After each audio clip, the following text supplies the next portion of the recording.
어, 제가 목사님 통해서 강의 드렸죠.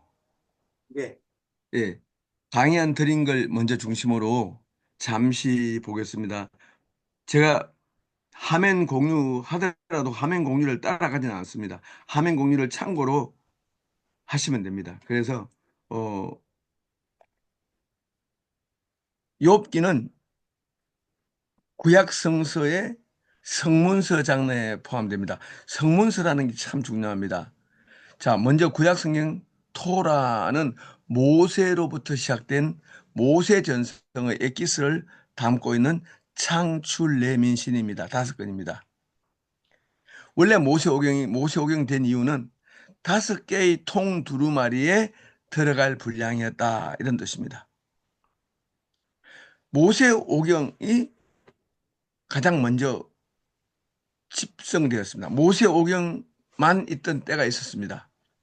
그 모세오경은 포로기 이전, BC 586년 바벨론 포로기 이전에도 있었는데 모세오경의 특성은 뭐냐면은 권위적이고 규범적인 단색 목소리, 큰 목소리가 쩌렁쩌렁 울립니다. 그러니까 모세적 음성이 지배합니다. 모세오경은요. 그러니까 모세오경을 읽으면은 자세를 바로 잡고 옷깃을 서치 그 옷깃을 다시 부여잡고 뭔가 자세를 가다듬게 만듭니다. 그게 모세오경 분위기입니다. 그래서 모세오경은 인간의 죄에 대해서 전곡을 찌르고 인간의 죄 때문에 좌절하고 절망하는 하나님의 모습이 나오는데요. 근데 모세오경의 핵심은 이스라엘의 죄에 대한 진노보다 이스라엘에 대한 하나님의 언약적 사랑이 항상 비대칭적으로 큽니다. 커. 그래서 하나님의 진노보다 하나님의 인애가 더 크기 때문에 이스라엘의 죄가 하나님께서 품으셨던 이스라엘에 대한 사랑을 소진시키지 못합니다.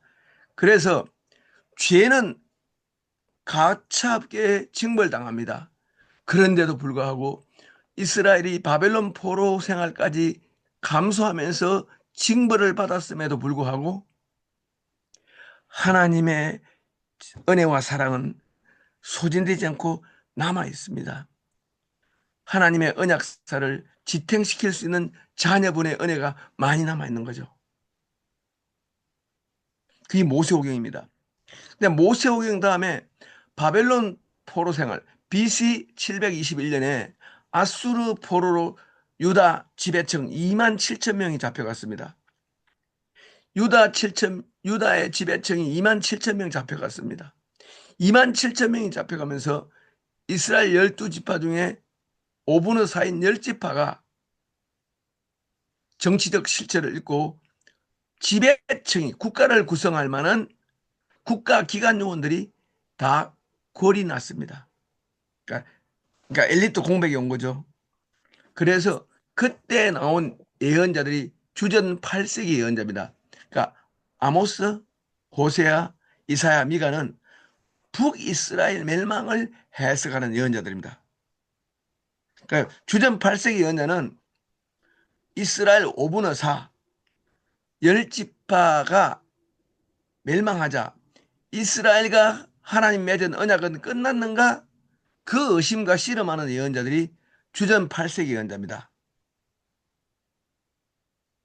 그래서 주전 8세기 예언자 아모스, 호세아, 이사야, 미가는 주전 721년 이스라엘 민족의 북이스라엘 왕국의 멸망을 해석하는 예언자입니다.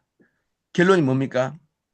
하나님의 진노는 엄혹하고 가차없지만 이스라엘의 남은 자를 반드시 돌이키실 거라는 약속입니다. 호세아 11장 8절에서 10절, 이사야 11장 10절에서 16절, 이사야 10장 20에서 23절.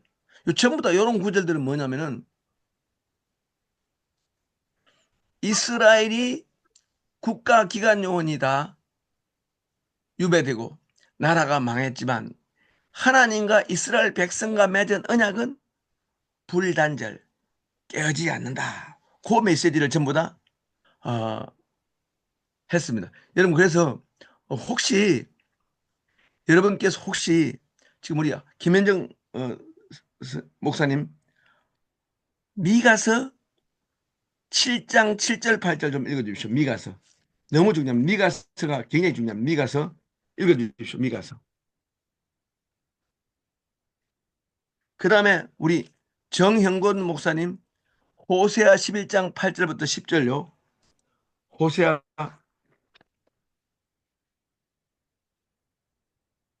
제 말 들립니까? 제 말 들려요? 예, 좀 읽어주십시오. 네, 제가 먼저 읽겠습니다. 네, 미가서 네. 7장 7절 8절. 그러나 나는 희망을 가지고 주님을 바라본다. 나를 구원하실 하나님을 기다린다. 내 하나님께서 내 간구를 들으신다. 내 원수야, 내가 당하는 고난을 보고서 미리 흐뭇해하지 말아라. 나는 넘어져도 다시 일어난다. 지금은 어둠 속에 있지만 주님께서 곧 나의 빛이 되신다. 와, 9절 읽어주십시오. 내가 주님께 죄를 지었으니 이제 나는 주님의 분노가 가라앉기까지 참고 있을 뿐이다. 마침내 주님께서는 나를 변호하시고 내 권리를 지켜주시고 나를 빛 가운데로 인도하실 것이니 내가 주님께서 행하신 의를 볼 것이다. 7장 18절요. 그다음 7장 12절요. 7장 그때에 12절. 내 백성이 사방으로부터 내게로 아니, 되돌아 7장 12절요. 네, 12절. 네, 12절. 예. 그때에 내 백성이 사방으로부터 내게로 되돌아온다. 아시리아로부터, 이집트의 여러 성읍으로부터, 심지어 이집트에서부터 유프라테스 강에 이르기까지, 이 바다에서 저 바다까지, 이 산에서 저 산까지 내 백성이 내게로 되돌아올 것이다. 그 다음에요. 14, 15요. 주님, 주님의 지팡이로 주님의 백성을 인도하시는 목자가 되어 주십시오. 이 백성은 주님께서 선택하신 주님의 소유입니다. 이 백성은 멀리 떨어진 황무지에 살아도 그 주변에는 기름진 초장이 있습니다. 옛날처럼 주님의 백성을 바산과 길랏에서 먹여 주십시오. 내가 이집트에서 나올 때처럼 내가 그들에게 기적을 보이겠다. 7장 18절, 19절요. 주님 같으신 하나님이 또 어디에 있겠습니까? 주님께서는 죄악을 사유하시며 살아남은 주님의 백성의 죄를 용서하십니다. 진노하시되 그 노여움을 언제까지나 품고 계시지는 않고 기꺼이 한결같은 사랑을 베푸십니다. 주님께서 다시 우리에게 자비를 베푸시고 우리의 모든 죄를 주님의 발로 밟아서 저 바다 밑 깊은 곳으로 던지십니다.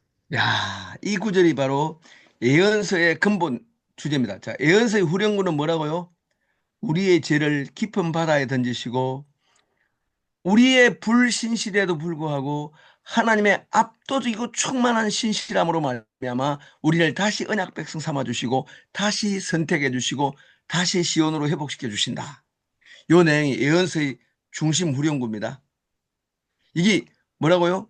3 플러스 12 사, 렘겔, 이사야, 예레미야, 에스겔, 그 다음에 호, 열, 아, 옵, yon, 미, 나하, 습, 학스말. 그러니까 3 플러스 12가 뭐죠? 12명의 소예언자들과 대예언서 3명 하면 15개죠. 이 15개하고 여호수아, 사사기, 사무엘, 상하 6건이죠. 이걸 합해서 뭐라고요?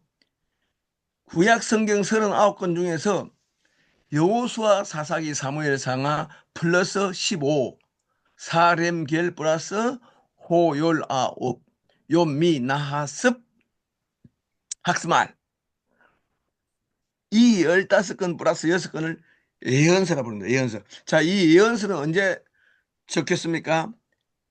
아수르 제국이 멸망하고 아수르 제국에게 유다 왕국 북이스라엘 왕국이 멸망하고 바벨론 제국에게 100년 후에 남유다가 멸망할 즈음에 쓰여진 예언서가 뭐라고요? 바로 21권의 예언서입니다. 다시 말합니다.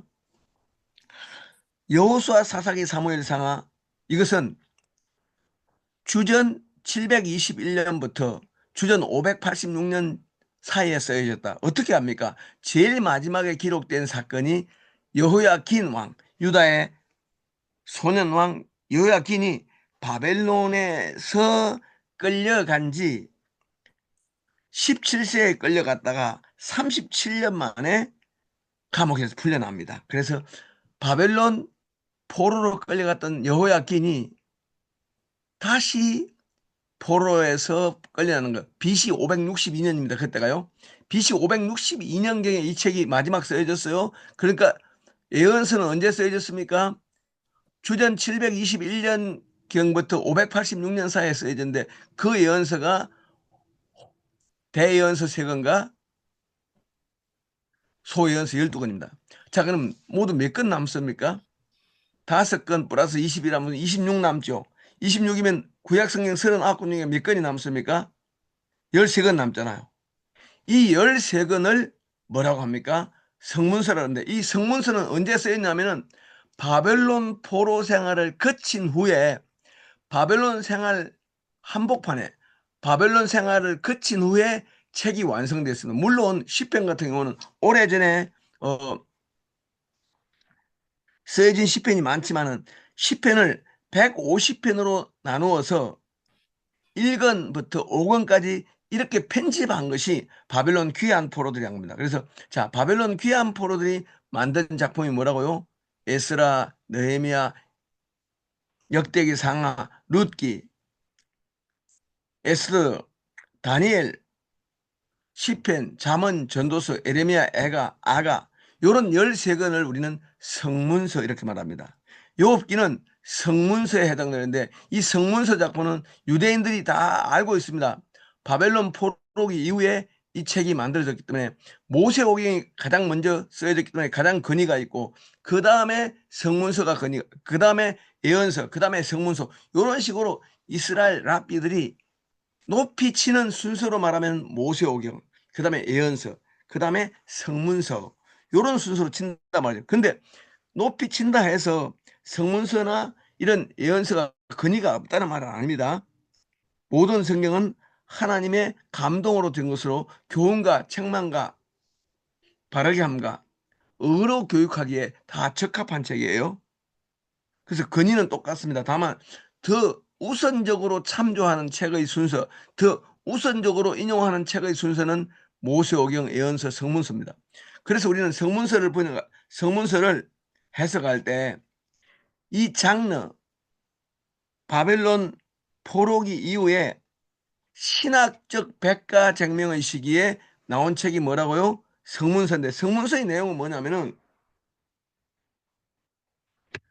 아수르 제국에 끌려갔던 유배자들과 바벨론에 끌려갔던 유배자들과 이집트로 끌려갔던 유배자들 모두가 100여 년 동안 해외에 살면서 하나님이 가나안 땅에 있는 하나님이 아니라 전 세계 만민을 통치하는 하나님이고 이스라엘의 존재 목적은 하나님의 전 세계적 만민 통치를 도와주는 전 세계 만민들의 통치를 돕는 하나님의 동력자가 바로 이스라엘이다 하면서 이스라엘 민족의 사명을 완전히 양자도약의 수준으로 크게 깨달은 사건이 뭐라고요?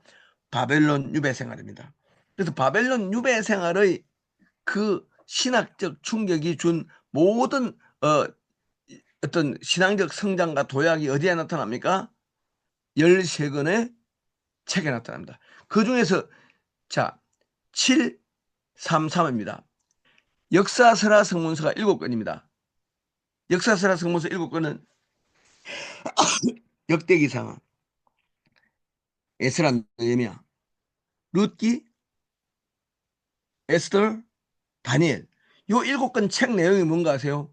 이방 군주도 이방 여러 나라가 하나님의 절대 주권의 틀 안에서 이스라엘을 돕는 자가 되었다.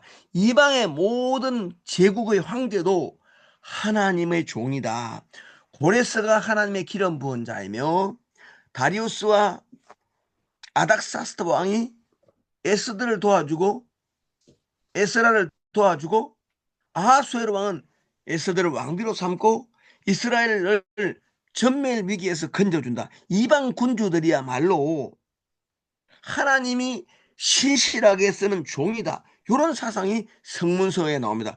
다니엘서 보면은 느부갓네살은 다니엘을 충직하게 쓰고 다니엘의 영적 충고와 권면에 어떤 이스라엘 왕보다도 빨리 순종합니다. 다니엘의 그 가르침에 다리우스 왕과 이방 군주였던 느부갓네살은 유순하게 배우고 있는 어린 학생입니다. 이게 다니엘서 내용입니다.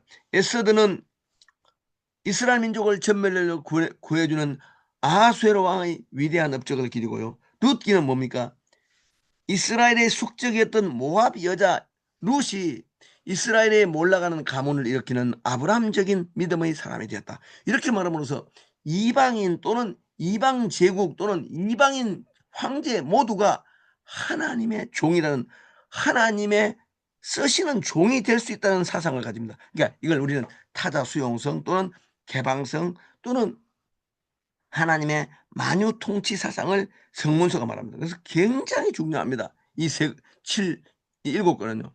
그 다음에 있는 성문서가 또 뭡니까? 시가 성문서입니다. 시편. 에레미야 아가합니다. 근데 시편에서는 56편 7절 8절에서는요. 주께서 내 유리함을 계수하셨으니 내 눈물을 주의 병에 담으소서. 이것이 주의 책에 기록되지 아니하였나이까. 이스라엘 다윗의 방황과 눈물이 주의 책에 기록됐다 말함으로써 인간이 흘렸던 눈물과 인간이 겪었던 그 갓난 신고, 인간이 하나님을 향해서 내질렀던 그 아우성, 이것이 하나님의 책에 기록됐다는 말은 뭐죠? 하나님의 말씀은 하나님이 인간에게 들려주신 말씀일 뿐만 아니라 하나님께서 들어주시는 말도 하나님의 말씀이라는 겁니다. 그리고 우리가 하나님 말씀을 들으려면은 시내산에만 올라가면 안 되고 시편 그 억울하고 원통한 사연을 하나님께 아뢰는 그 기도의 말을 잘 따라가야 하나님 음성이 들린다는 겁니다. 사무엘상 1장과 2장에 보면은 한나가 마음이 원통하여 독주에 취한 사람처럼 실로 성소에서 하나님께 아뢰입니다. 그걸 엘리가 듣죠. 우리 하나님은 창세기 4장 10절입니다. 아벨의 핏소리가 내게 부러졌느니라. 아벨의 핏소리를 듣습니다. 우리 하나님은 창세기 출애굽기 2장 23절입니다. 아브라함의 후손 히브리 노예들이 아브라함과 맺은 언약을 기억하여 하나님께 부르짖을 때 하나님이 아브라함과 맺은 언약을 기억하여 그 부르짖음이 하나님께 귓전에 타전됩니다. 출애굽기 3장 6절부터 13절입니다. 그들의 부르짖음이 내게 상달하여 이에 내가 내려가서 그들을 애굽의 고난으로부터 건져낼 것이다. 하나님의 응답을 촉발하는 인간의 부르짖음, 하나님의 신속한 개입을 촉구하는 부르짖음이 하나님의 말씀입니다. 자, 다시 한번 정의합니다. 시편과 성문서는 하나님이 직접 구술하신 말씀, 하나님이 직접 발설하신 문장, 하나님이 발설하신 명령, 이것만 하나님 말씀이 아니라 인간이 하나님께 쏘아 올린 불평과 항변과 문제제기와 아우성도 하나님 말씀 책에 기록되어 있습니다. 그러니까 주의 책의 기록은 뭐죠? 하나님의 책에 기록된 내용은 하나님 말씀, 하나님이 구술하시고 하나님이 발설하신 순전한 의미의 하나님 문장만 있는 것이 아니라 하나님이 주목하고 경청했던 인간의 아우성도 성경에 가득 차 있단 말이죠. 그러니까 우리가 하나님 말씀을 듣기 위해서는 억울한 사람의 하소연을 잘 들어야 된다는 거죠. 자, 그래서 우리는 성문서가 하나님 말씀을 듣는 방식이 시내산에 올라가서 또는 예언자가 하나님 의전회에 올라가서 그때만 하나님 말씀 듣는 것이 아니라 이 땅의 가장 부조리한 현실에 가장 억울하고 원통한 사연의 주인공들의 말들을 듣는 것이 하나님 말씀 듣는 거란 거죠. 그래서 세월호의 희생자의 그 피 흐름을 듣는 것이 하나님 말씀 듣는 거라고 보는 거예요. 가난한 농민, 경제 정책의 불이함 때문에 제값을 받지 못하고 배추밭을 갈아 엎어버리는 농민들의 아우성과 슬픔, 그들을 듣는 것이 하나님 음성을 듣는 거예요. 그래서 우리가 김해 농촌에 있는 여러분들은 가장 슬픈 농민의 아우성을 늘 듣고 있기 때문에 여러분들은 미가와 같은 예언자가 될 수 있고,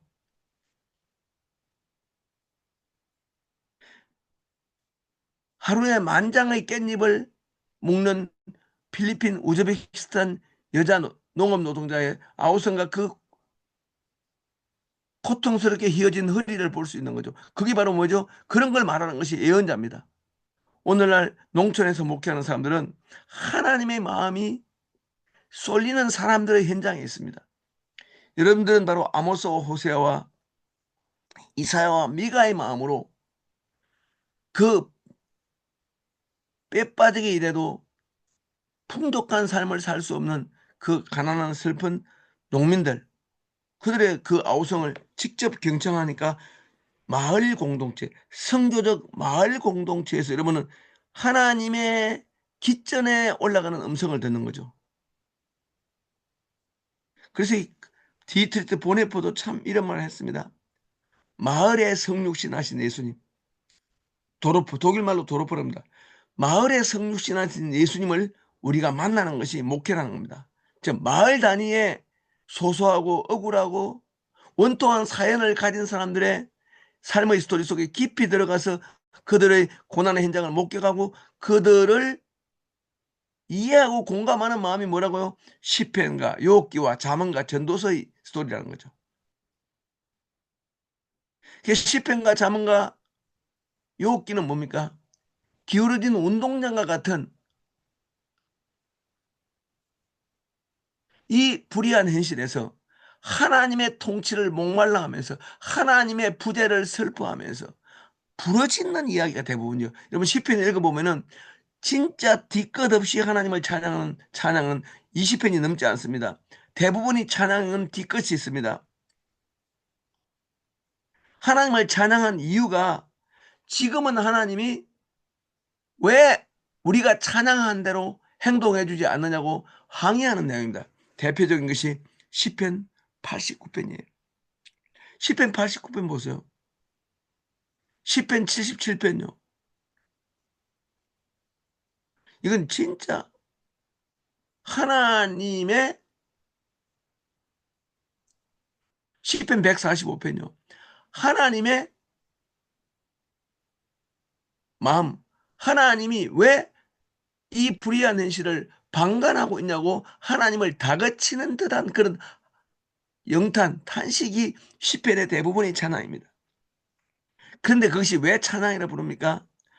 하나님의 신속한 구원을 간청하는 기도니까 그게 찬양입니다. 하나님의 임박한 간섭을 기대하니까. 그런데 이렇게 하나님께 쏟아 올려진 그 불평도 하나님 말씀이라면 가장 그런 점에서 온전한 하나님 말씀은 욥기입니다. 욥기는 하나님이 욥에게 들려주신 말은 거의 없습니다. 하나님이 들려주신 말은 거의 없고 욥이 하나님께 쏘아 올린 말들이 가득 차 있습니다. 그래서 욥기에서 우리는 하나님 말씀을 어떻게 볼까요? 하나님의 보좌에 상달된 그 인간의 항변이 욥기의 주 내용입니다. 그러니까 욥기는 하나님이 인간에게 지시하고 명령하는 말들의 대부분이 아니라 하나님의 귓전에 와 닿는 이 땅에서 벌어지는 억울한 일들의 스토리텔링이에요. 이걸 하나님이 들어주기 때문에 하나님이 경청했기 때문에 하나님이 그 모든 말을 들었기 때문에 성경에 기록된 거예요. 하나님이 욥처럼 억울한 사람의 사연을 듣고 계신다, 보고 계신다. 그걸 생생히 증거하는 내용이 뭐라고요? 그게 욥기라고요. 욥기가 성경에 있다는 말은 무슨 말이에요? 욥기가 성경에 있다는 말은 무슨 말이에요? 욥기가 성경에 있다는 말은 하나님은 욥처럼 억울하게 짝이 없는 이생망이라고 느낄 만큼 고난이 심한 그런 사람들의 스토리를 한자도 빼놓지 않고 들어주신다. 그걸 말하는 책이 뭐라고요? 욥기라고, 욥기. 그 욥기는 뭐라고요? 여러분이 하나님 음성을 듣기 위해서 목사님 여러분들이 무척산 기도원에 올라가서 금식만 하지 마시고 그때 들리는 하나님 음성만 듣지 마시고요. 교회 오지 못할 만큼 가난하고 헌금 오지 못할 만큼 가난하고 허리가 흰 상권이 망해서 기아선상에 있는 여러분의 이웃들의 그 경한 눈을 쳐다보는 것이 하나님 음성을 듣는 거라고요. 그래서 욥기식으로 하나님 음성을 들으려면은 서바 사람과 갈대아 사람에게 공격당하여 가산을 잃고 재산을 잃고 가족을 잃었던 전쟁 유가족들의 슬픔을 들어주는 것이 하나님 음성 듣는 거라도요. 하늘의 번개불에 의해서 가족을 잃고 사방에서 불려오는 사이클론 태풍 때문에 집을 잃고 가족을 잃고 직장을 잃었던 사람들의 그 아우성이 바로 욥기잖아요. 욥기. 자, 욥은 뭐라고요? 전쟁 희생자, 천년 자연재해 희생자. 그 다음에 공동체가 자신의 자기가 둘러싼 우주 공동체가 자기가 당하는 고난의 의미를 모르고 신학적으로 공격했기 때문에 정신적 테러를 당한 공동체. 욥의 고난은 네 가지입니다. 서바 사람의 약탈, 갈대아 사람의 3차 전쟁 공격, 하늘의 불 공격, 태풍 공격, 그 다음에 친구들로부터 오는 따돌림과 공격입니다. 이 다섯 번째 고난이 가장 큽니다. 여러분 교회에서도 고난당하는 사람들을 쑥덕거림으로 그렇게 비난할 수 있죠. 아, 누구누구 장로님 딸이 이혼했다면서요. 아, 누구누구 권사님 그 아들 사업 망했다면서요. 뭐 이런 쑥덕거림들. 그리고 권사님이 그동안 보니까 11조 떼먹고 골프를 너무 오래 치더라고요. 뭐 이런 식으로 하면서 은근히 고난당하는 사람을 가십거리로 삼아서 2차 가해를 가하는 욥의 친구 같은 사람들이 이제 있을 수 있는 거거든요. 그러니까 제가 볼 때 욥은 4개의 고난과 4 플러스 1 고난을 받았습니다. 어떤 고난 받았습니까? 자신이 당한 고난의 본질을 알지 못하는 담임 목사님과 장로님들과 권사님들과 동료 교인들의 2차 가해를 받은 거죠. 그 억울함이 욥기 내용이에요. 욥기 내용. 그래서 욥기를 잘 읽어보면 여러분 실제로 우리가 목회가 굉장히 깊어질 수 있어요. 먼저 우리 제가 썼던 가지고 약간 정리하고 욥기로 가겠습니다. 다 보진 않습니다.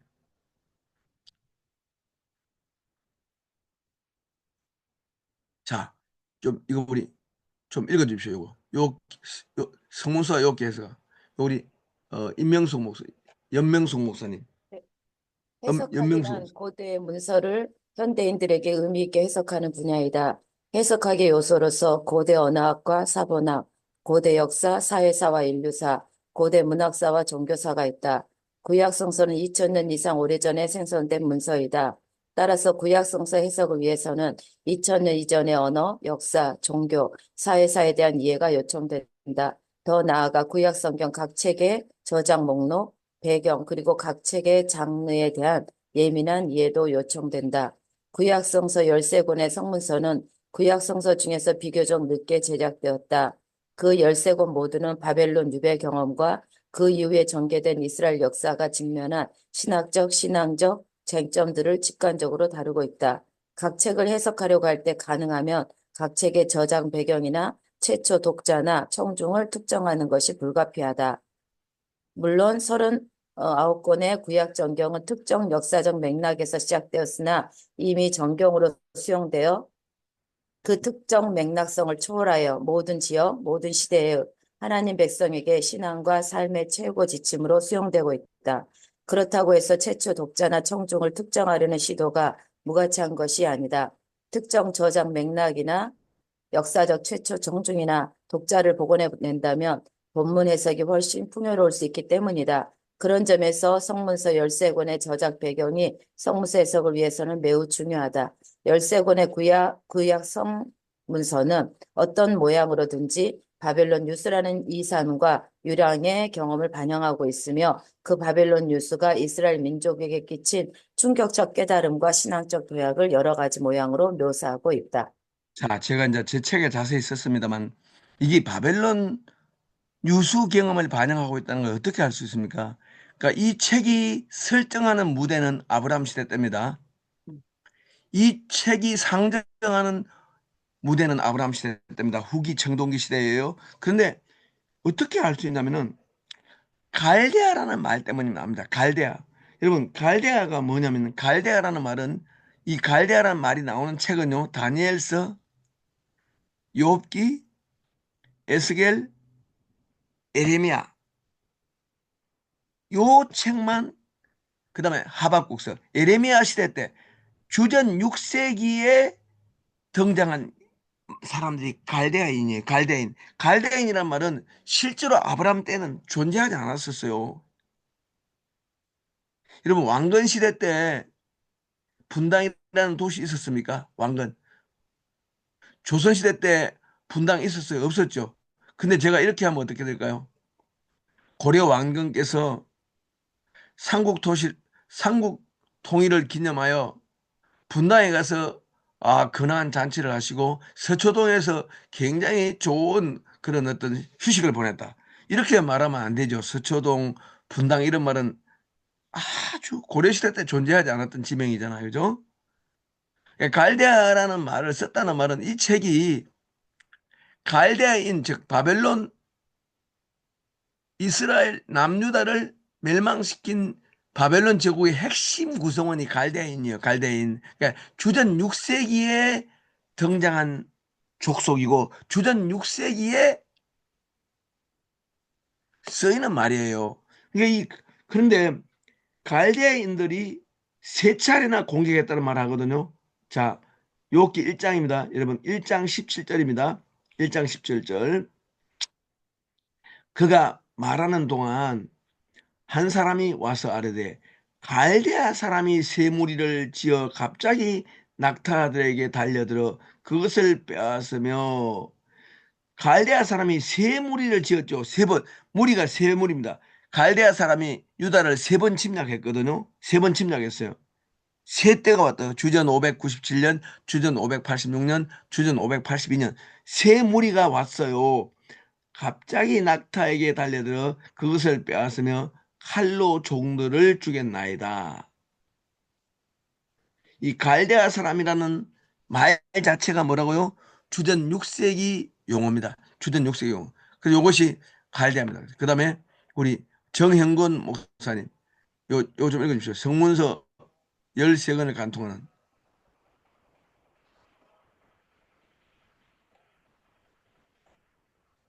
정형 목사님 안 들립니까?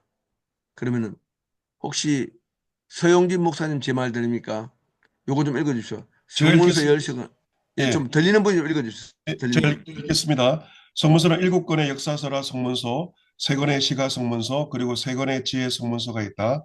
역대기상하, 에스라, 느헤미야, 에스더, 다니엘, 룻기 3권의 시가 성문서, 그 3권의 지혜 성문서에도 이제 무슨 공통점이 있는가? 느슨하게 13권을 관통하는 주제가 있다. 이 13권을 관통하는 하나의 주제가 있다면 그것은 Open Minds to the Gentiles, 이방인에 대한 무진정한 개방성, 타자 수용성, 공감성이라는 것이다. 즉 이방인들 이방적인 것, 이상한 것들에 대한 수용성이다. 타자 수용성이다. 타자가 하나님의 구속사에서 중요한 역할이 있다고 믿는 것이다. 성문서는 모세오경에도 없는 이방인에 관한 관점, 예언서에도 없는 이방인에 관한 독특한 관점을 드러냅니다. 물론 예언서나 모세오경에서도 이방인들의 긍정 역할을 말한 부분이 들어있다. 우리를 악하게 지배하려는 느부갓네살마저도 우리의 구원자가 될 수 있다. 이렇게 우리의 상상력을 전복시키는 것이 성문서이다. 예, 여러분 지금 여러분에게 지금 여러분을 못 살게 굴고 여러분에게 쇠사슬을 묶고 여러분을 지금 굴욕시키는 바벨론 왕이 이렇게 할 수 있습니다. 읽어주시고 여기 좀 읽어주시오. 예, 예레미야는 27장 33절에서 5절에서 바벨론 3절에서 5절에서 예, 3절 5절에서 바벨론 왕 느부갓네살을 이렇게 말했다. 하나님께서 세상 통치를 위임했다. 하나님 보시기에 그 마음에 의로운 자가 느부갓네살이다. 우리 이사야 41장에는 고레스를 내가 동방에서 일으킨 의인, 북방에서 온 한 사람이라고 말한다. 그 다음 이사야 44장 28절, 이사야 45장 1절에서는 내 목자 고레스 나의 기름 부은 자 메시아라고 말했다. 나의 메시아, 이방인에 대한 이 자극적으로 호의적 묘사가 성문서에서는 내러티브를 통해서 스토리를 통해서 흘러나온다. 예언서는 시적인 압축 구문으로 이방인 군주의 역할을 호의적으로 규정했다. 그런데 성문서는 예언자들이 매우 단편적이고 압축적으로 이방 군주를 호의적으로 묘사한 그 구절을 가지고 스토리를 만들었다. 어떤 점에서 느부갓네살이 하나님의 뜻을 대신했는가? 다니엘서가 바로 그것을 말하고 있다. 다니엘서는 예레미야서의 오마주이다. 그래서 어떤 영화에 등장하는 아주 인상적인 장면을 그 감독을 존경하는 후배 감독이 그 유사한 장면에 다시 재현하는 기법이다. 이전에 유명한 영화에 나왔던 유명한 장면을 한 후배 감독이 재현시키는 것을 오마주 기법이라고 말한다. 다니엘서는 느부갓네살을 단지 유다 침략자로만 보지 않는다. 이방 군주의 역할을 이스라엘 민족의 해방자로 이스라엘 민족을 위해서 유리한 일을 하는 사람으로 묘사하는 예언자의 단편적 구절을 이야기로 풀어헤쳐서 이방 군주가 어떤 점에서 하나님 백성에게 유익한 일을 하였는가를 말하는 것이 역사서나 성문서의 주제이기도 하다. 예, 그러면 우리 서용진 목사님 요즘 읽어주시오.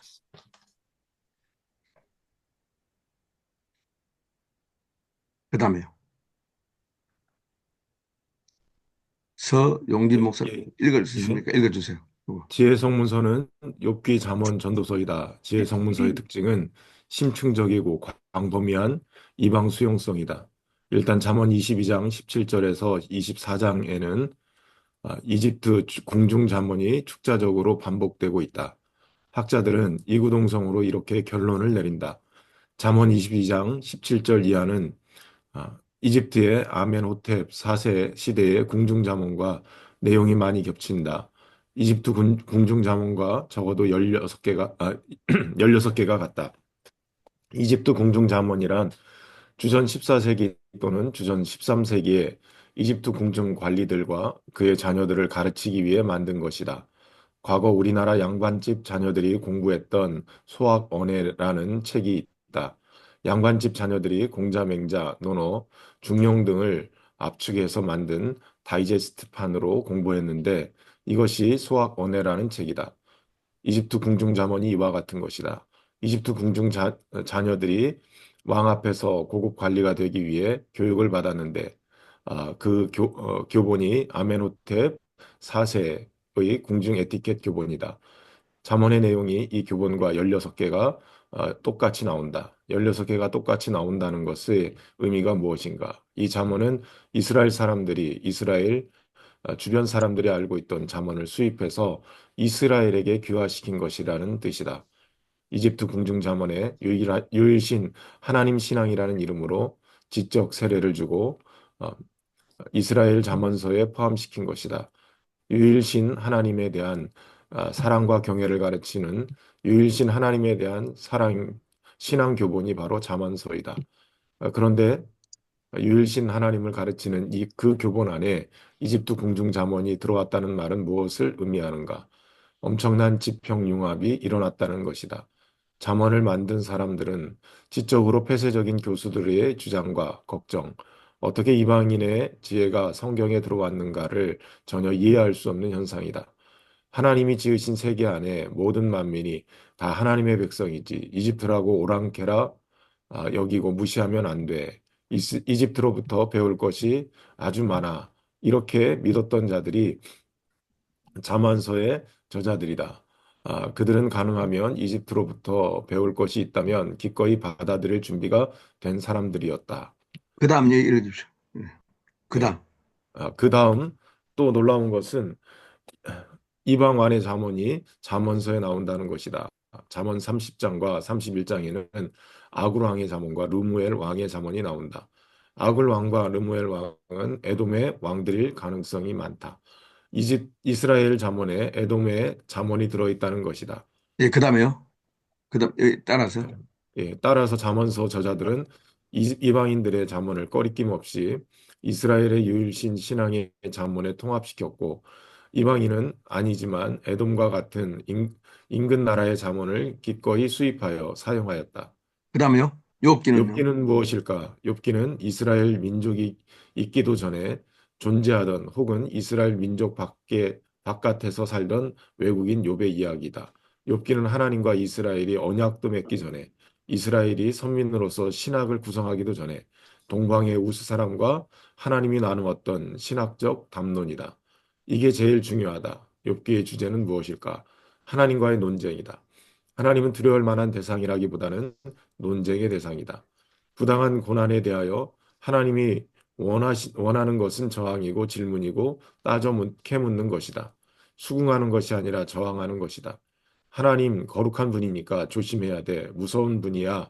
이런 것이 욥기에는 전혀 없다. 욥은 시종일관 하나님께 항변한다. 이방인과 이스라엘이 구분되기도 전에 만민에게 알려진 하나님, 만민 중심의 신학이 욥기의 신학이다. 또한 욥기의 배경이 되는 지역이 에돔이기 때문에 이것도 이방 수용성이고 타자 수용성의 면모이다. 고대 됐습니다. 그 자본주의 다음에, 예, 욥기의 메시지 오거든. 이제 지금부터 욥기 책을 한 편 펴주시기 바랍니다. 욥기.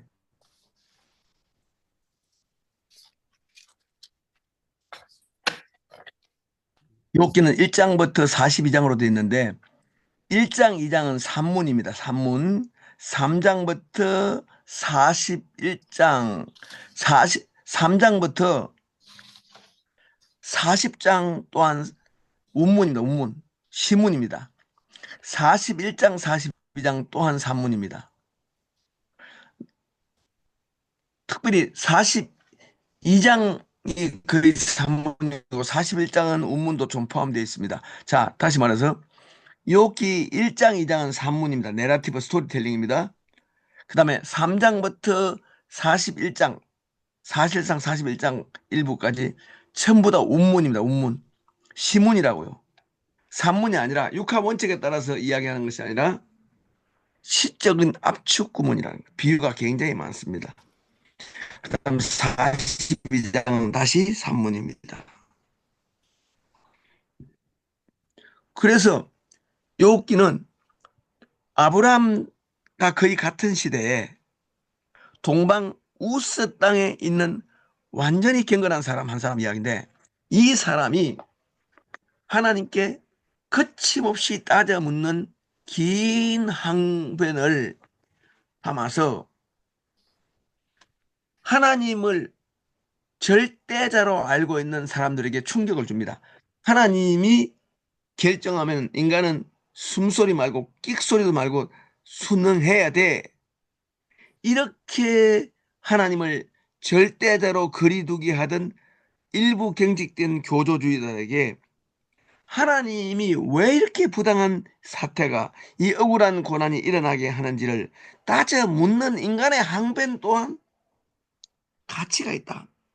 오히려 하나님은 억울한 고난을 당할 때 소리 질러서 부러지도록 기대하신 하나님이다. 하나님은 부러지는 인간의 항변에 귀를 여시는 분이고 결코 왜 내게 따지느냐, 왜 내게 항변하느냐 이런 식으로 질책하는 하나님이 아니다. 이것이 욥기의 핵심이에요. 왜 우리에게 바벨론 포로 생활이 일어났나? 왜 의로운 사람이 더 고난이 심한가? 이렇게 쟁변하고 따져 묻는 이런 신앙이 쟁변신앙, 항변신앙, 또한 논쟁신앙, 이것이 욥기의 주장입니다. 근데 이 욥기의 이 주장은 보통 이스라엘 사람들한테 이것이 이스라엘 사람이 주인공이라면 굉장히 논란이 심했습니다. 그런데 이 논란을 피하기 위하여 욥기 저자는 아브라함과 같은 시대의 이방인이었기 때문에 하나님에 대해서 잘 모르기 때문에 하나님께 이렇게 도발적인 언어를 쓴다라고 면죄부를 주면서 실제로 이스라엘 사람들을 은근히 교정하려고 합니다. 우리 에레미야 12장 1절에서 4절 한번 읽어볼까요? 자, 우리 지금 제가 나와 있는 분 중에서 성함이 있는 분들만 제가 지금 성함이 있는 분들에게 부탁합니다. 제가요. 예, 전대홍 목사님, 예레미야 12장 1절 4절요. 그 다음에 우리 여종숙 목사님 시편 1편부터 5절요. 시편 1편부터 5절요. 예레미야 12장 1절 4절. 여러분 1절에서 지금 4절입니다. 잘 들어보세요. 이 두 구절을 잘 들어보시면요. 여호와여, 예, 이 두 구절을 잘 들어보세요. 시편 1편과 예레미야 12장 잘 들어보세요. 예, 읽어보시죠. 예. 예레미야 12장 1절에서 4절입니다. 여호와여, 내가 주와 변론할 때에는 주께서 의로우시니이다. 그러나 내가 주께 질문하옵나니 악한 자의 길이 형통하며 안역한 자가 다 평안함은 무슨 까닭입니까? 주께서 그들을 심으심으로 그들이 뿌리가 박히고 장성하여 열매를 맺었거늘 그들의 입은 주께 가까우나 그들의 마음은 멀다. 여호와여, 주께서 나를 아시고 나를 보시며 내 마음이 주를 향하여 어떠함을 감찰하시오니 양을 잡으려고 끌어낸 것 같이 그들을 끌어내시되 죽일 날을 위하여 그들을 구별하옵소서. 야, 잠깐만요. 악인이 행통합니다. 어떻게 악인이 물가에 심은 나무처럼 행통합니까? 어떻게 악인이 물가에 심은 나무처럼 번성한단 말입니까? 당신이 악인을 물가에 심었습니다. 시편 1편 한번 읽어주십시오. 복 있는 사람은 악인들의 꾀를 따르지 아니하며 죄인들의 길에 서지 아니하며 오만한 자들의 자리에 앉지 아니하고 오직 여호와의 율법을 즐거워하여 그 율법을 주야로 묵상하는도다. 그는 시냇가에 심은 나무가 철을 따라 열매를 맺으며 그 잎사귀가 마르지 아니함 같으니 그가 하는 모든 일이 다 형통하리로다. 악인들은 그렇지 아니하며 오직 바람에 나는 겨와 같도다. 그러므로 악인들은 심판을 견디지 못하며 죄인들이 의인들의 모임에 들지 못하리로다. 무릇 의인들의 길은 여호와께서 인정하시나 악인들의 길은 망하리로다. 와, 지금 너무 낙관적이네요. 시편 1편은 너무 낙관적이고요. 시편 1편의 이 낙관주의를 산산조각으로 어, 어, 좀 흔들어 버리는 것이 에레미야의 경험입니다. 어떻게 악인이 그렇게 행동합니까? 악인의 행동함을 보고 절망하는 이야기가 시편 37편, 시편 73편. 전부 다 악인의 행동을 보고 좌절하는 이야기죠. 그런데 시편 44편에는 욥기랑 똑같은 고난이 납니다. 어떻게 우리가 무슨 죄를 지었다고 우리가 무슨 우상 숭배라도 했습니까? 우리가 하나님께 이렇게 가혹한 징벌을 받을 만큼 무슨 죄를 지었길래 토살장에 끌려가는 어린 양처럼 우리를 토살자의 손에 맡겨버립니까? 아우슈비츠에서 유대인 어린아이가 외쳤던 아우성이죠. 이렇게 어처구니 없는 고난, 근거 없는 고난이 왜 내게 닥쳤습니까? 이렇게 소리치는 하나님이 정의로운 분이라면 그런 일이 일어나야만 안 되는 건 아닙니까? 이렇게 이제 고발한단 말이죠. 이것이 성경의 항변이란 말이죠. 근데 하나님은 이런 억울한 일들을 참으라고 말하지 않고 따져 물으라고 격려하십니다. 그게 무슨 책이에요? 이걸 하나님께 따져 묻는 걸 입 주둥아리 놀리지 말고 2차 가해를 가했던 사람은 욥의 친구 세 사람입니다. 근데 끝까지 하나님 제 결백을 밝혀주십시오. 하나님 저 좀 신원해 주십시오라고 하나님께 도발적 언어를 구사하면서까지 하나님을 자극했던 욥은 하나님 뭐랍니까? 욥 네가 어렵다. 욥 네가 어렵다. 그리고 욥의 세 친구한테는 뭐라 합니까? 너는 하나님에 대해서 잘못 말했다. 너는 하나님께 대해서 잘못 말했다. 이렇게 말하고 있거든요. 우리 잠시 후에 한 10분 쉬었다가요.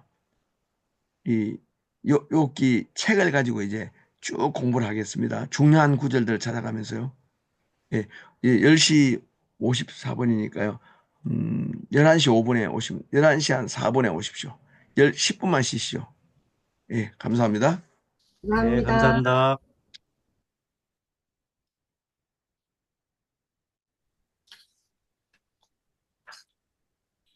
하나님께, 근데 욥기 1장부터 2장은 천상의전회의가 나옵니다. 그 천상의전회의는 하나님의 아들들과 사탄이라고 불리는 등장인물이 나오는데요. 여러분께서 지금 이제 그 우주 전체 물리학이 워낙 발달됐기 때문에 하나님이 지구를 이렇게 주목하는 것 자체가 감격입니다. 우주의 별이 얼마나 많아요. 우리 은하가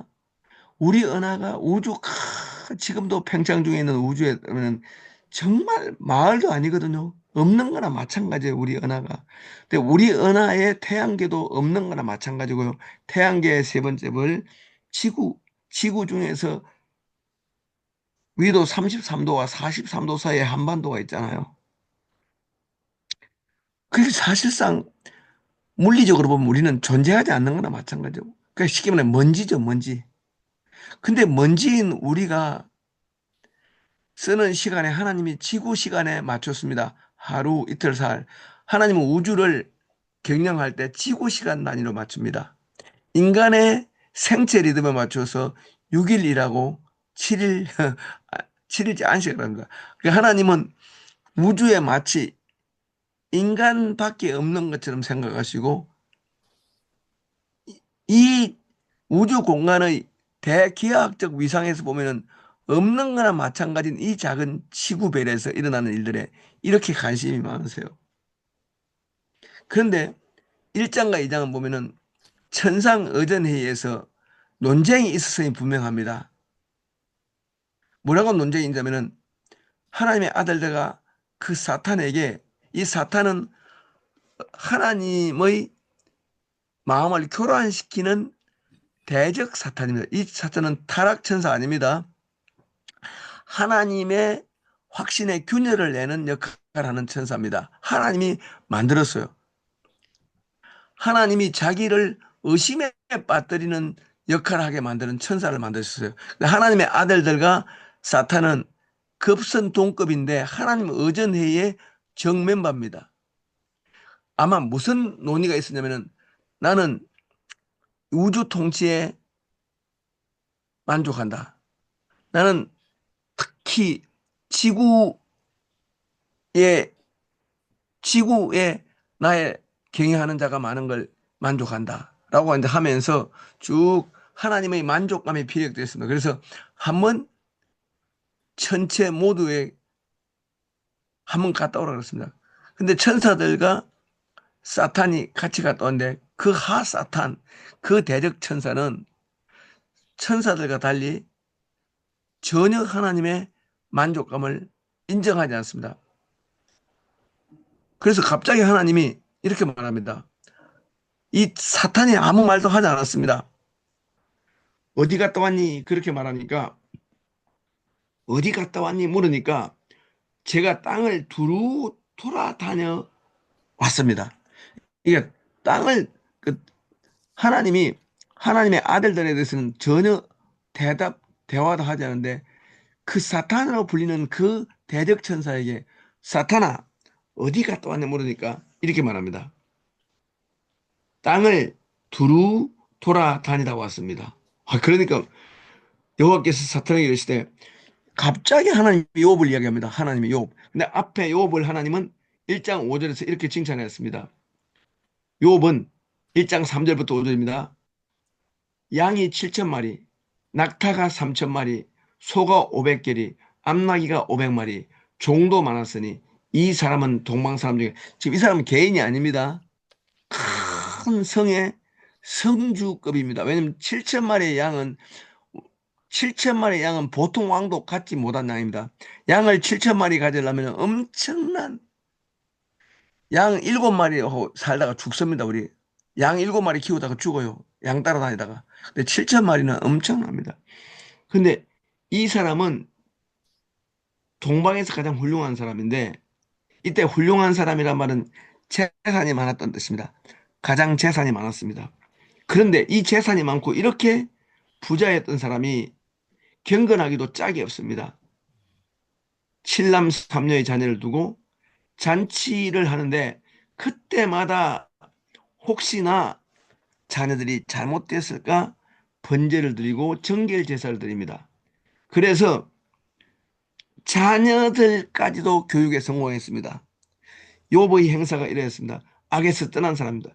그런데 이렇게 하나님도 굉해하면서 부를 유지하는 비현실적인 사람이 존재했는데 갑자기 하나님이 땅을 두루 다녔다 그러니까 하나님 보실 때 그 대적천사, 이름이 대적천사입니다.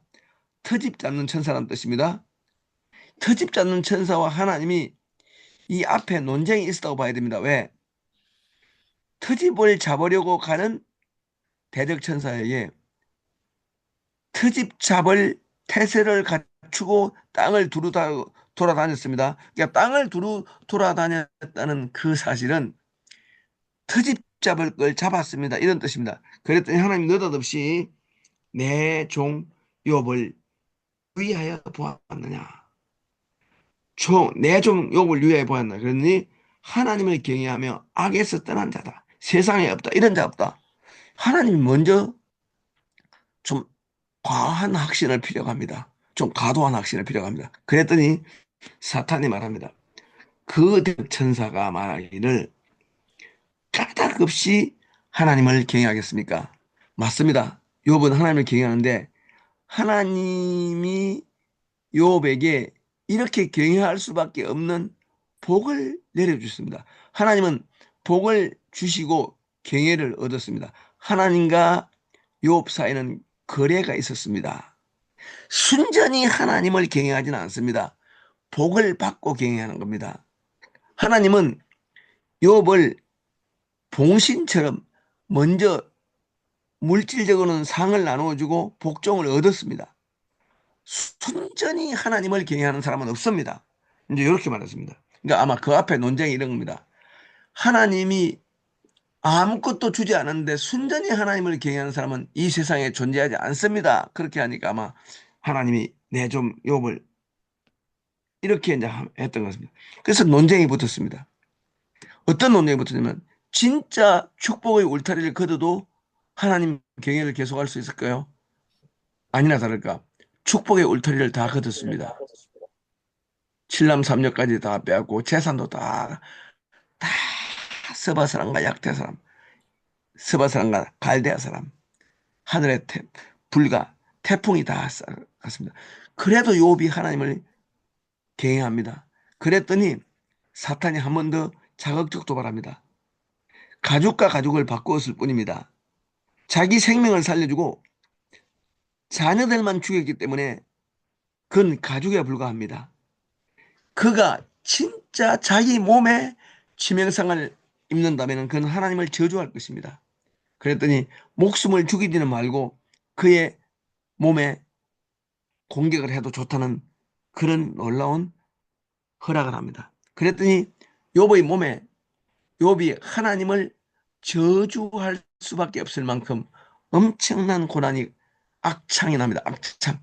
이 악창 대상포진과 문둥병과 뭐 이런 거와 다 같은 대상포진, 문둥병, 홍열 이런 것이 다 합한 병입니다. 계속 몸을 긁었습니다. 이런 이런 때 문둥병처럼 피부가 문드러졌기 때문에 사람들이 가까이 오려고 하지 않습니다. 이미 하나님께 천벌받았다고 느낄 만큼 몰골이 흉악했습니다. 이렇게 심리적으로 심판을 받은데 친구들이 3명 와서 일주일 동안 이렇게 몰골이 흉악하게 바뀐 욥 옆에서 위로를 합니다. 7일간 침묵하면서 욥의 고난을 위로합니다. 근데 욥이 기가 죽어서 회개하면서 하나님 제가 잘못했습니다 하고 뭔가 뉘우칠 줄 알았는데 욥이 전혀 반대로 하나님 제가 왜 이렇게 치명상을 입고 이렇게 처참한 고난에 희생이 되어야 합니까? 하나님 저는 이 하나님의 처분을 받아들일 수 없습니다.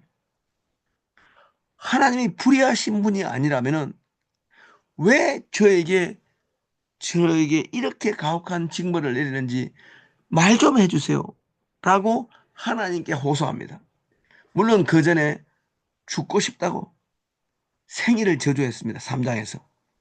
자, 그런데 이렇게 하나님을 저주하는 욥에게 하나님을 저주했다는 말은 저주라는 말이 하나님의 공의를 의심하는 말을 했기 때문에 하나님의 인격을 저주한 거 아닙니다. 세상을 저주하고 자기 생일을 저주했습니다. 그랬더니 욥의 고난에 불쌍히 여김에 동정심을 표현했던 친구가 대만 사람 엘리바스와 빌다 사람 수아와 소발 사람 이 소발이 수아 사람 소발이 교대로 욥을 공격하는데 하나님은 절대로 잘못하실 수 없어요. 하나님의 처분은 절대로 비례적이야. 죄 없는 사람에게 이렇게 징벌을 할 수 없어. 하나님은 절대로 억울한 고난 이 땅에 일어나게 하잖아. 하나님의 모든 고난은 죄에 대한 징벌일 뿐이야. 라는 2차 방정식, 이런 1차 방정식 수준의 알고리즘을 가지고 이 욥의 고난을 해석했습니다. 그랬더니 내가 아무런 흠도 없다는 완전 무결한 사람이라는 뜻이 아니다. 나는 7남 3녀를 하루에 잃고 전 재산을 빼앗기고 이렇게 악창으로 만신창이가 될 만큼 그런 죄를 범하지 않았다고 나는 주장한다. 절대로 이 고난은 내 죄와 상관없다. 그렇다고 해서 내가 흠이 없는 완벽한 피조물이라는 뜻도 아니고 나는 절대로 죄성이 없다고 주장하는 것도 아니다. 나는 여인에서 태어났다. 나는 흙으로 지음받았다. 나는 피조물의 열등함, 피조물의 한계에 있다. 그렇지만 내 진실은 이것이다. 어찌하여 이 모든 처참한 불행이 동방에서 가장 큰 부자였던 내가, 하나님께 늘 칭찬받았던 내가, 이웃의 칭송을 받았던 내가 이렇게 처참한 고난의 희생자가 되었나? 이것은 내 죄와 상관없다. 내 죄와 상관없다고 하니까 친구들이 너무너무 네 죄가 상관없으면 하나님이 잘못했다는 말인데 네가 너의 의로움을 너무 과도하게 주장하게 하여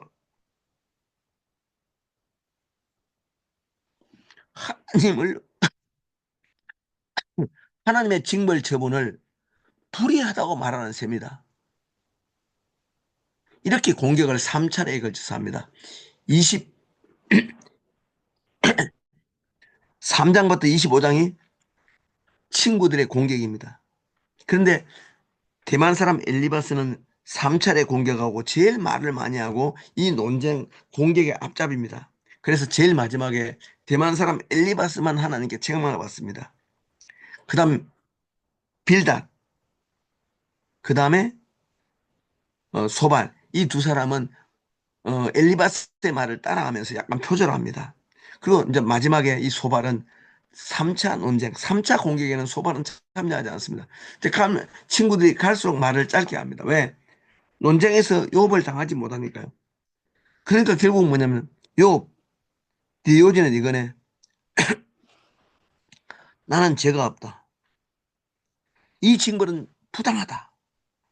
고로 하나님이 부당하다. 3단 논법으로 말하면 네가 그런 논리를 말하는 거 맞네? 그렇게 하니까 나는 죄가 없다. 이 고난은 내 죄에 대한 징벌이 아니다. 나는 하나님이 불의하다라고 단도직입적으로 말을 못하겠다.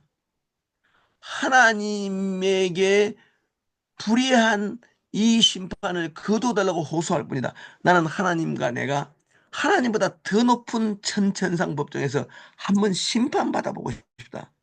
하나님을 기소하면서 하나님을 해명해달라고 요구를 합니다. 요렇게 이제 논쟁이 쭉 올라갑니다. 근데 이제 문제는 이 가운데서 논리가 약간씩 다릅니다. 엘리바스, 빌닷, 소발은 약간 다릅니다. 엘리바스는 시차 심판론, 빌닷은 자녀 은닉 죄악론, 그 다음에 소발은 하나님의 일시적 기만론, 세 가지입니다. 자, 먼저 엘리바스는 욥, 네가 그렇게 의로운 사람이라고 착각할 수 있었고, 하나님도 네가 의로운 사람이라고 칭찬하실 수 있어서 네가 죄를 씨앗을 파종했는데 그 죄가 파종된 죄가 악행이 열매를 맺을 때는 시간이 걸려. 네가 뿌린 죄악이 열매를 거둔 거야. 이것이 바로 시차 심판론. 너는 원래 악인이었어. 너는 악행을 범한 사람이야.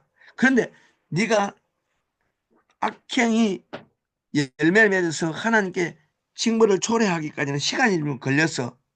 그래서 우리 모두는 네가 의로운 사람인 줄 알았고 심지어 하나님도 네가 악에서 떠난 자로 봤어. 그런데 이제 진실은 드러났어. 이제 네가 밭에 뿌린 죄악의 씨앗은 열매를 맺었어. 그래서 너는 이제 심판받는 거야. 네 고난은 이유가 있어. 네가 밭에 뿌린 씨앗, 그 악의 씨앗이 열매 맺은 거야. 이렇게 주장합니다. 시차 심판론입니다. 엘리바스. 두 번째로 빌달, 연자제입니다. 네 자녀들의 죄가 이 고난의 원인일 수 있어. 너는 네 자신이 어렵다고 말하지만 네 자녀들의 어려움에 대해서는 절대적으로 확신하지 못하잖아. 네 자녀들이 죄를 범했기 때문에 그들의 죄가 하나님께 상달되어서 심판받은 거야. 자녀들의 죄를 인하여 네가 연자죄로 인하여 고난받는 거야. 이렇게 하면서 연자죄 심판론을 주장합니다. 근데 이제 이 소발은 이겁니다. 소발은 하나님이 너를 기만하셨어. 원래부터 즉각 심판해야 되는데 하나님은 네가 죄를 범할 때 고아와 가부의 피눈물을 흘릴 때 하나님은 즉각 심판하지 않고 네가 일시적으로 의로운 사람이라는 나르시즘에 빠지게 잠시 너를 기만한 거야. 하나님이 너를 크게 굴욕적 심판에 이르게 해서 하나님은 너를 대파국적인 심판에 이럴 때까지 너를 잠시 기만하여 내가 의로운 사람인가 보다 라고 너를 기만하셨어. 너는 고아와 가보의 밭을 빼앗았고 피눈물을 흘렸어.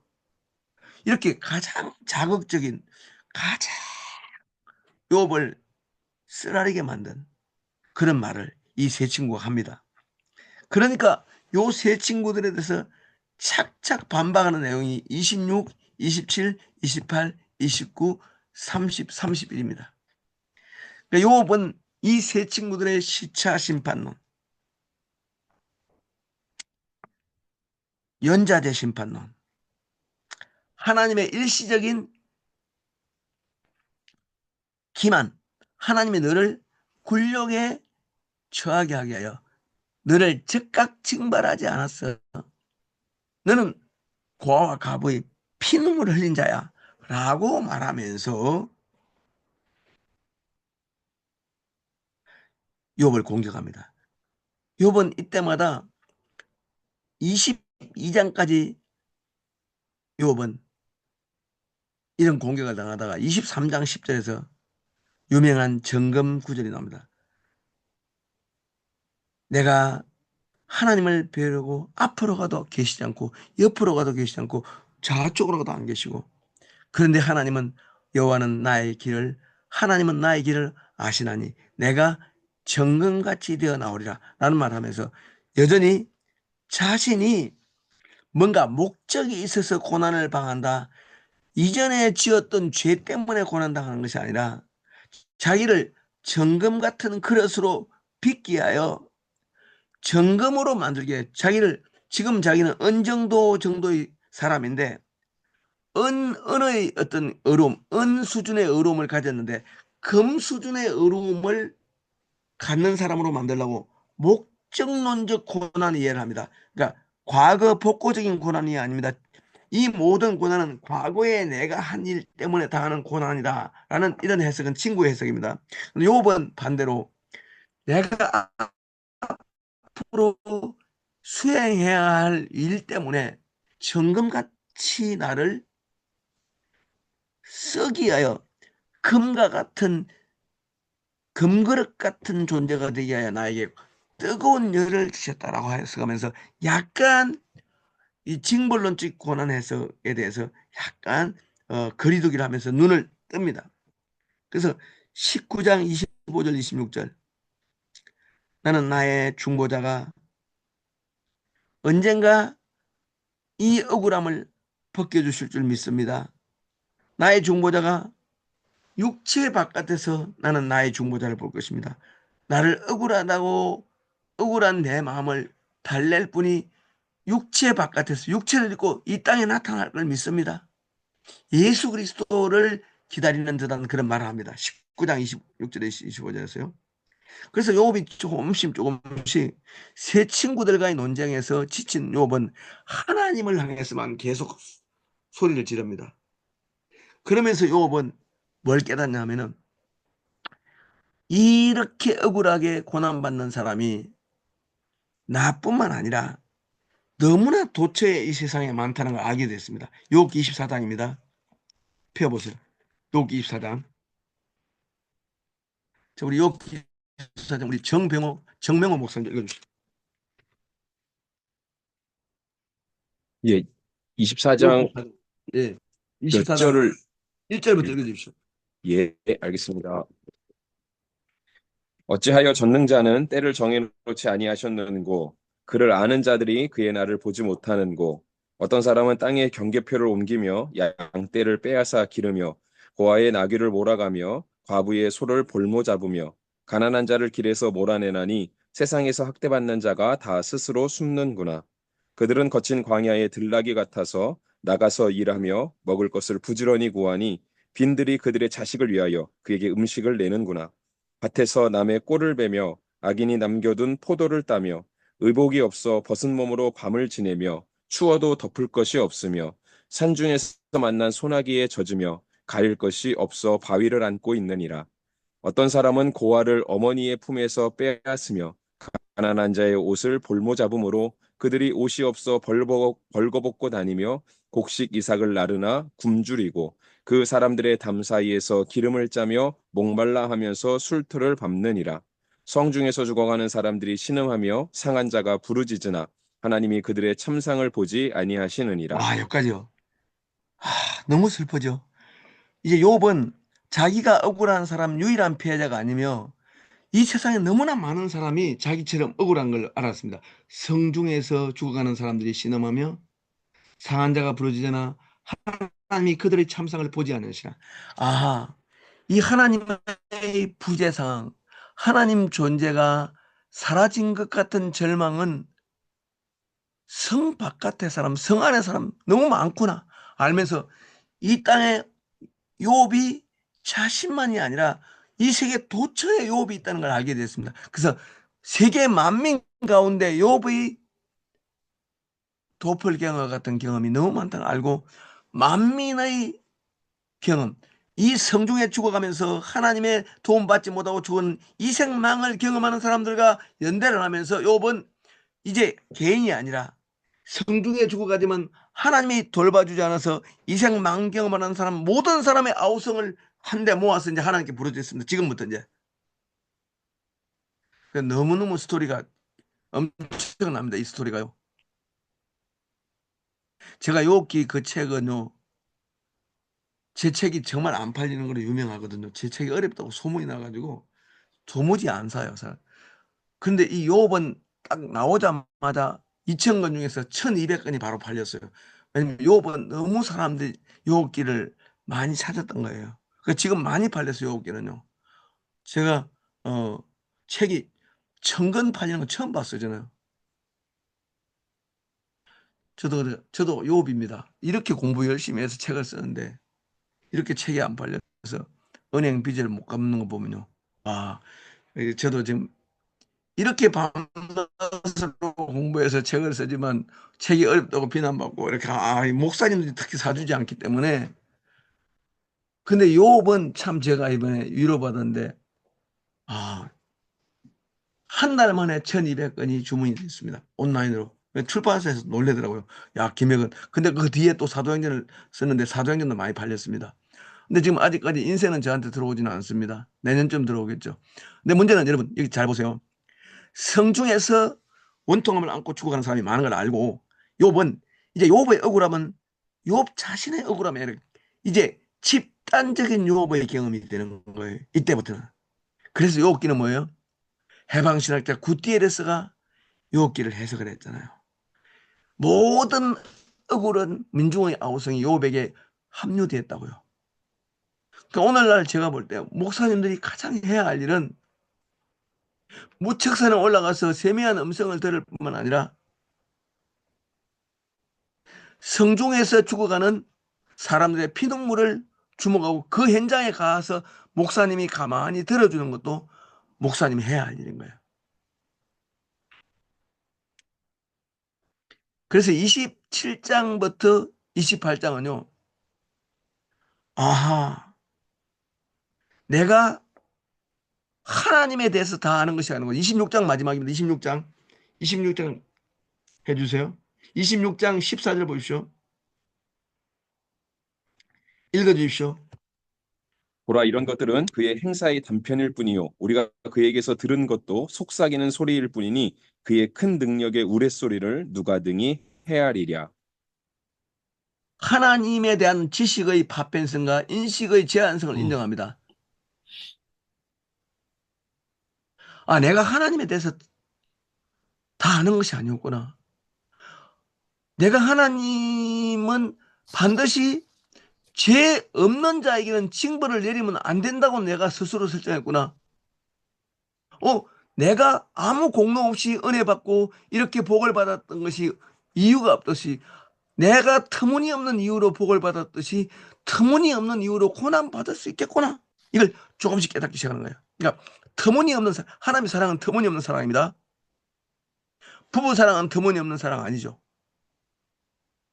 여러분 우리 현정 목사님도 애가 있다면 공부 잘하는 애가 더 귀엽죠. 공부 못하고 사고 치는 애보다.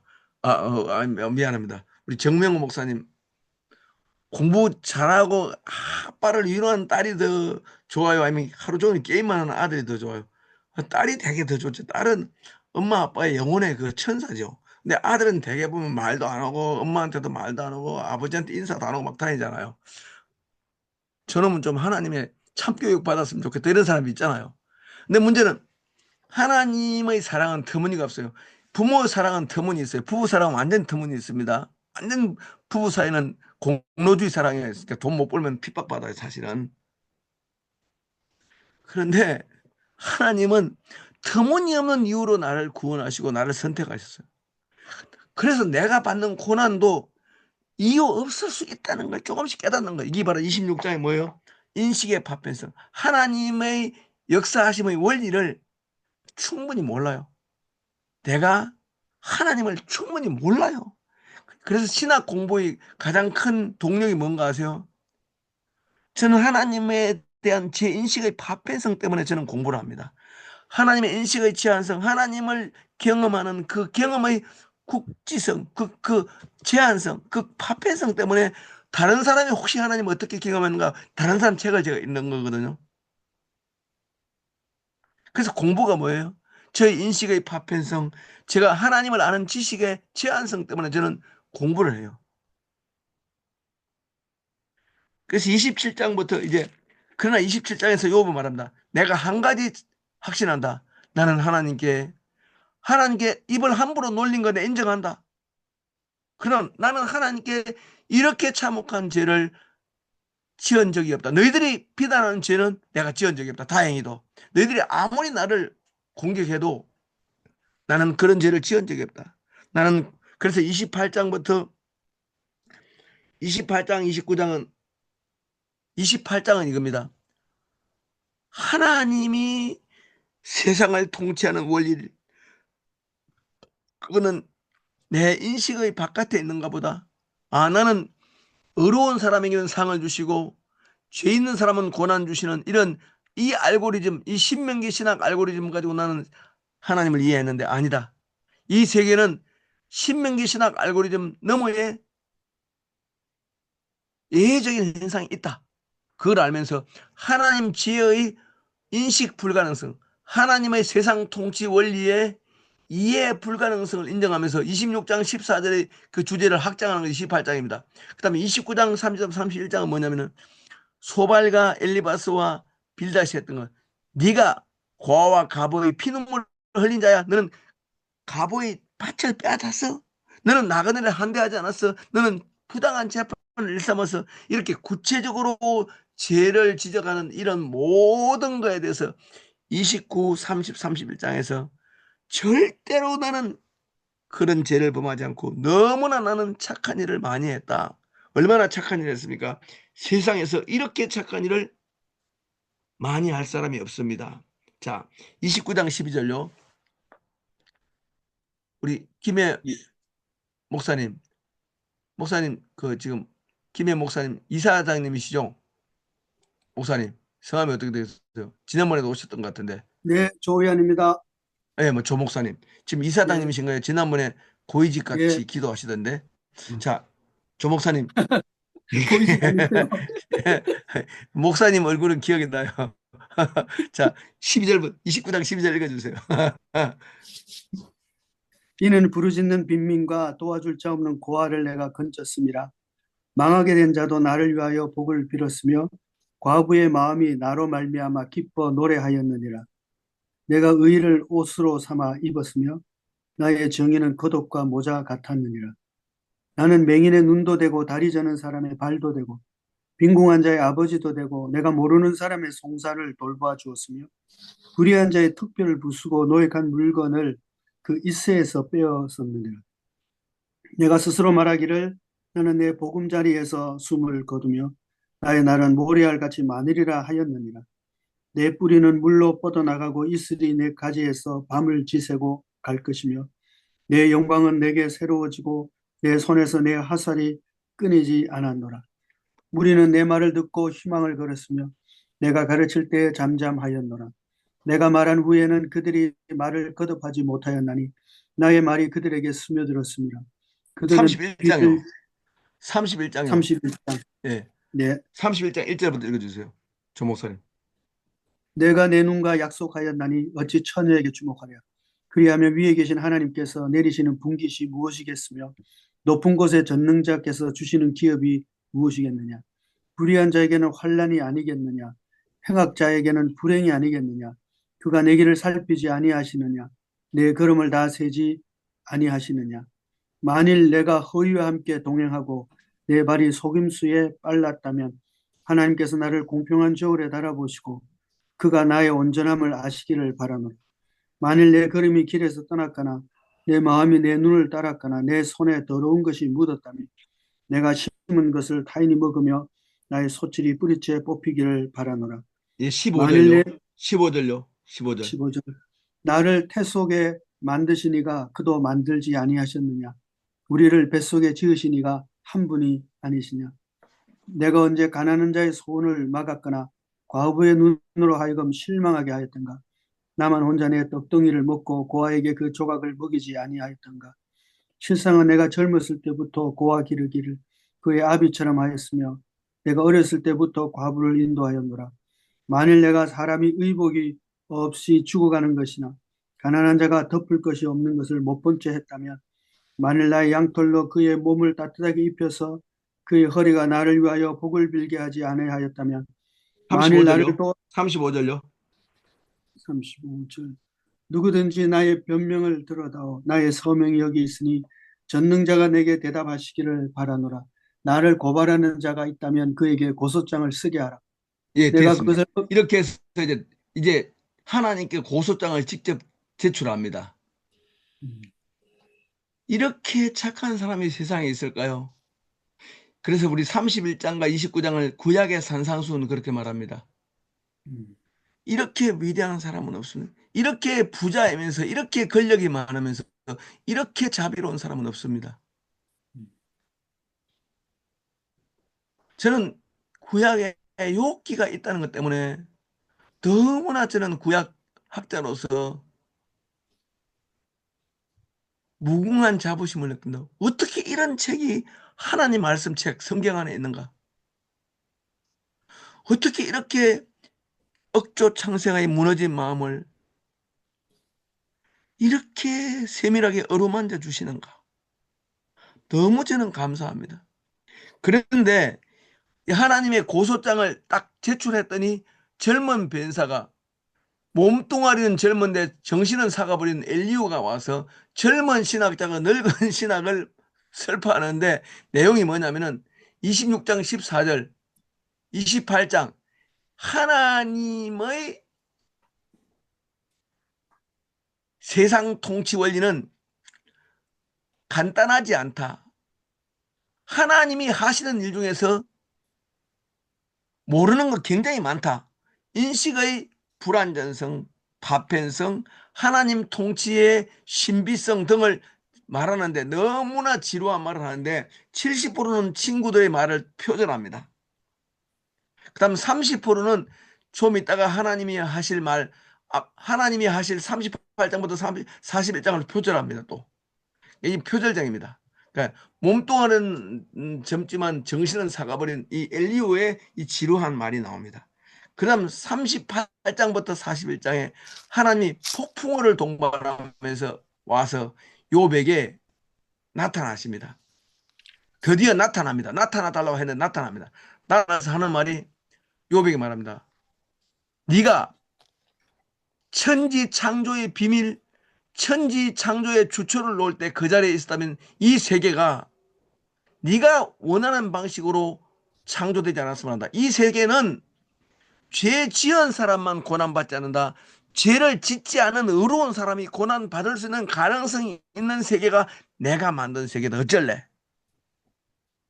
네가 터무니없이 상을 받았듯이 터무니없이 고난을 받았다고 나를 불의하다고 공격하느냐? 천만의 말씀.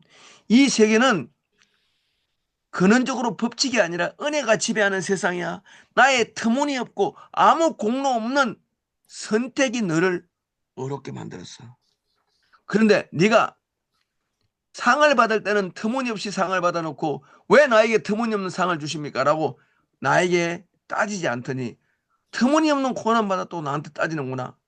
내가 지은 세계는 법칙성의 세계가 아니라 은혜와 선택의 세계고 절대 주권적 자유의 세계야.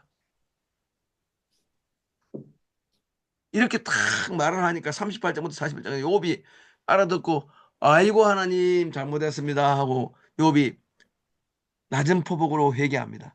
근데 회개한다 할 때 이 잘못을 뉘우치는 숍이 아니라 하나님 제가 입을 함부로 놀린 거에 대해서 쏘리 미안합니다 하고 사과를 합니다. 회개가 아닙니다. 회개는 욥의 친구가 회개합니다. 중요한 건 회개했다는 말은 욥에게 없습니다. 니함 하나님 제 마음이 풀어졌습니다. 하나님 제 입이 좀 거칠었습니다. 이렇게만 말하고 욥을 절대로 하나님 너는 죄를 지었다고 말하지 않았습니다. 입이 거칠다고 주둥이가 좀 거칠다고 말했지 절대로 죄인이라 말하지 않았어요. 다만 욥의 세 친구는 하나님에 대해서 거짓 증거했기 때문에 죄인이라고 했습니다. 이렇게 해서 하나님과 욥은 화해를 합니다. 결론입니다. 이 세계는 죄 지은 자가 고난받고 죄 없는 자는 고난 안 받는 뉴턴의 법칙적인 닫힌 체계가 아닙니다. 죄가 없는 자가 오히려 죄 있는 자의 고난을 받아서 대속함으로 세계의 죄 문제를 해결하는 대속의 원리가 공간이 지배하는 세상입니다. 만일에 욥기가 없다면 예수님이 죄 없는 자인 예수님이 고난받는 원리도 없는 거죠. 그래서 욥기는 예수 그리스도의 죄 없는 자의 고난받는 원리를 예고하는 책입니다. 너무 중요한 책이에요. 욥의 고난은 대속적 고난 아닙니다. 욥의 고난은 죄 없는 자도 고난받을 수 있다는 원리를 설명했고, 죄 없는 자지만 예수님처럼 완전 무결하신 죄 없는 자의 고난만이 남의 죄를 대속할 수 있으니까 우리 주 예수 그리스도 고난은 욥의 고난과는 차원이 또 다릅니다. 그러나 논리는 같습니다. 죄 없는 자가 죄 있는 자를 대신해서 고난받을 수 있는 세계가 이 세계입니다. 즉 죄를 지은 자만이 고난받는 거 아닙니다. 성경은 말합니다. 죄를 지은 자가 고난받을 때도 있지만 죄 없는 자가 죄 지은 자를 대신해서 고난받을 때도 있다. 내가 지은 세계는 그런 세계다. 이렇게 설명을 해주면서 이제 욥기가 끝납니다. 너무 장엄합니다. 그래서 신약의 예수님을 생각나게 만듭니다. 예, 강의는 끝났습니다. 질의응답해 주시죠. 예, 너무 감사합니다.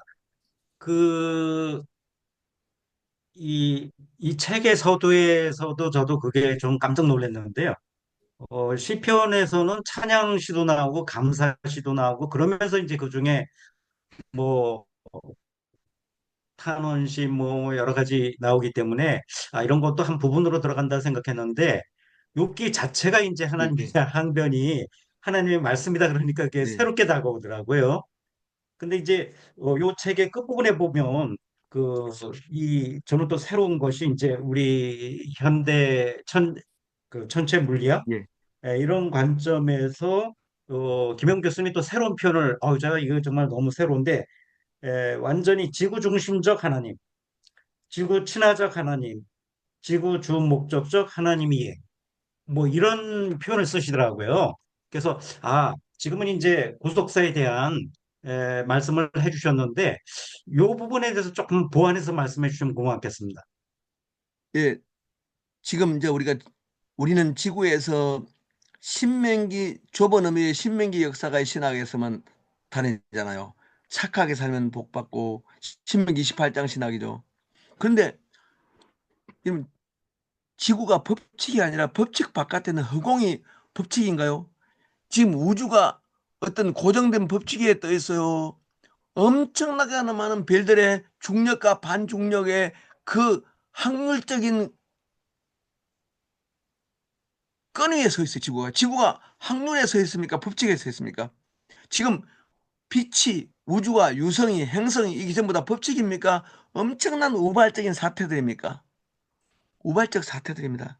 지구 바깥에 나가자마자 무질서한 세상, 우주는 무질서한데 하나님이 히브리서 1장 1절처럼 매 순간 이 엄청난 무량대수의 배를 통치하니까 무질서가 아니라 질서처럼 보입니다. 근데 질서처럼 보이는 우주도 허벌 망원경을 보면은 제임스 웹 망원경 보면은 엄청난 별들이 충돌하고 죽고 탄생하고 그리고 빛마저도 우리는 빛은 1초에 30만 킬로미터 달린다 그렇게 말하죠. 그래서 1년에 빛은 9조 7천억인가 달립니다. 근데 빛 자체가 의미 없는 것이 뭡니까? 빛을 빨아들이는 그 블랙홀과 암흑 물질이 많습니다. 암흑 물질 근처에 가면 빛은 우주의 원칙은 아무것도 적용 안 됩니다. 뉴턴의 법칙도 적용 안 되고요. 아인슈타인의 원리 아무것도 적용 안 되는 그런 우주가 엄청나게 우리가 지금 발견한 우주 법칙이요. 우주 바깥에 가면 이 태양계 넘어가면요. 블랙홀 근처에 가면 지구에서 발견한 물리학은 아무 소용이 없습니다. 우리가 지구 바깥에 가면 하루 이틀 살 의미 있습니까? 보통 목성은 공전 주기가 600일인가 그렇습니다. 공전 주기가요. 수성은 자전 주기와 공전 주기가 같습니다. 지구는 24시간에 자전 한 번 하고 360일 공전하지만 이 지구 시간에 맞춰서 하루 이틀 살아날 뿐이지 하나님 욥기는 이렇게 말합니다. 내가 만든 이 엄청난 별들을 보라. 이 네가 별들에 대해서 아는 거 있냐? 나는 지금 지구만 생각하지 않고 내가 이 엄청난 많은 각기 제 운동 원리를 따라 움직이는 천체들을 내가 이렇게 움직이고 있는 하나님 나를 믿어야지. 네가 지금 억울한 고난 당했다고 우주의 통치자인 나를, 지구보다 훨씬 큰 우주의 통치자인 나를 불의하다고 말하는 건 너무나 좁은 안목이다. 이렇게 하면서 지구의 하나님 보지 말고 우주 대항량평원에 있는 우주 대한복판에 있는 하나님을 보라. 그게 38장이거든요. 그러면 우주 항량 대법칙은 뭡니까? 1대1 법칙, 인간론의 법칙이 아니라 확률의 세계입니다. 우발성의 세계예요. 우발성이 법칙보다 더 큽니다. 제가 말한 것은 하나님은 우발적으로 우리를 사랑하셨어요. 우발적으로 우리를 선택했어요. 우리가 매력이 있어서 하나님이 선택할 수밖에 없는 그런 조건의 충족이 아니었어요. 다시 말해서 우주는 뭐예요? 법칙성이라 우발성이 지배합니다. 근데 그 우발성이 사랑의 우발성입니다. 그래서 우리는 욥기를 읽으면서 야, 고대인들의 전체 물리학 지식도 대단했구나. 지구 바깥에 있는 저 별들 세계는 지구적 원리가 적용 안 되는 그런 새로운 세계구나. 다시 말해 하나님의 세계에 가면 장신대에서 배운 신명기 신학이 하나님 그 우주 한복판에는 쓰임 받지 않습니다. 착한 사람은 상조해야 된다는 것은 저 목성과 토성 근처에서는 소용이 없어요. 장신대 그 강나루에서만 총회에서만 그래요. 하나님의 무한한 자유만이 이 우주의 원리를 설명할 수 있어요. 그 무한한 자유를 철학으로 말하면 우발성이에요. 우발성. 그런 뜻입니다. 네, 예, 감사합니다. 질문해 주시죠. 시간이 뭐 많진 않습니다만,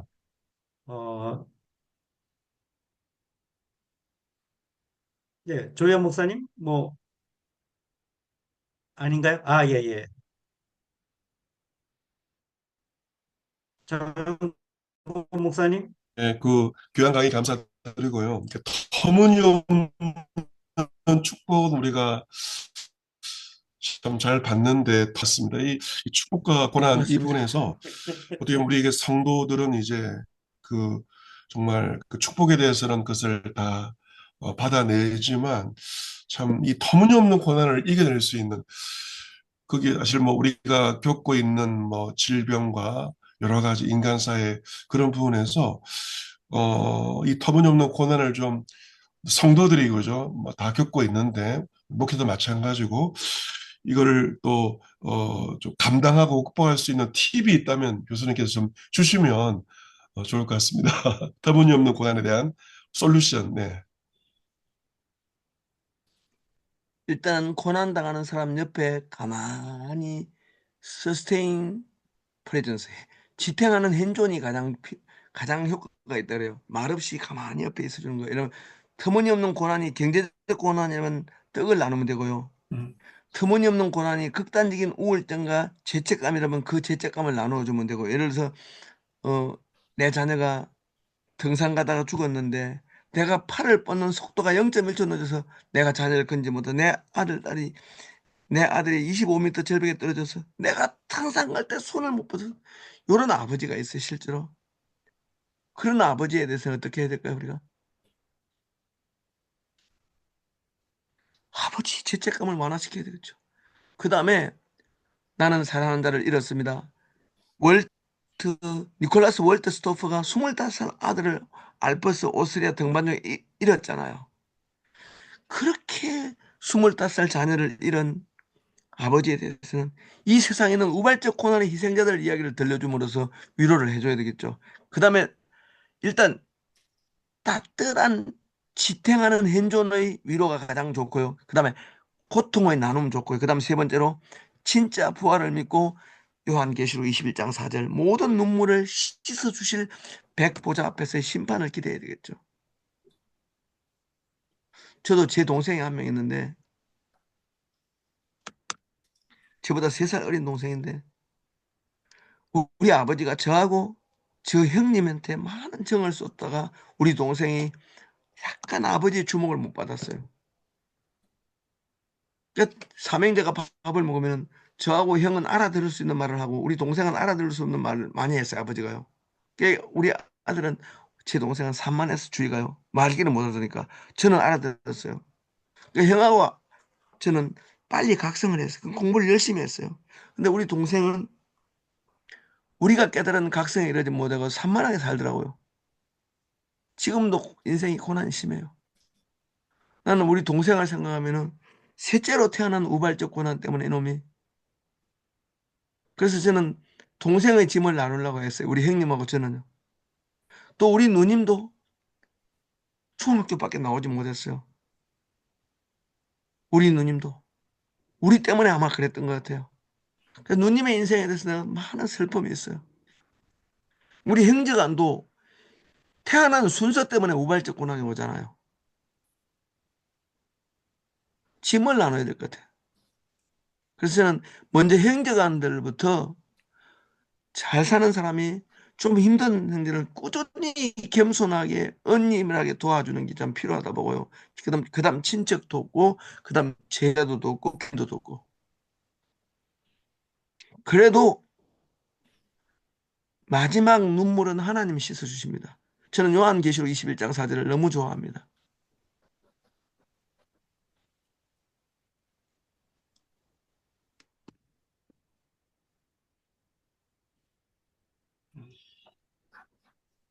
예, 감사합니다.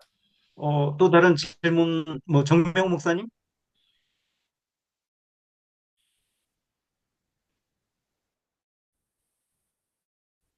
네, 교수님 귀한 강의 너무 감사합니다. 예, 실은 뭐 질문을 머릿속으로 계속 정리하고 있었는데 잘 표현할 만한 자신이 없어서 그냥 간단한 걸, 그러니까 여러 질문이 생각이 들긴 했는데 그냥 간단하게만 말씀드리면 그 욥이 그 터무니없는 고난을 당했다라고 하는 그런 내용에 대해서 실은 다른 구약 안에 어떤 다른 예들을 욥과 같은 예를 찾아볼 수 있을까 하는 생각이 들었거든요. 그러면서 이제 얼핏 생각이 든 거는 요셉이 아마 거기에 해당하지 않을까 정도를 생각해 봤고요.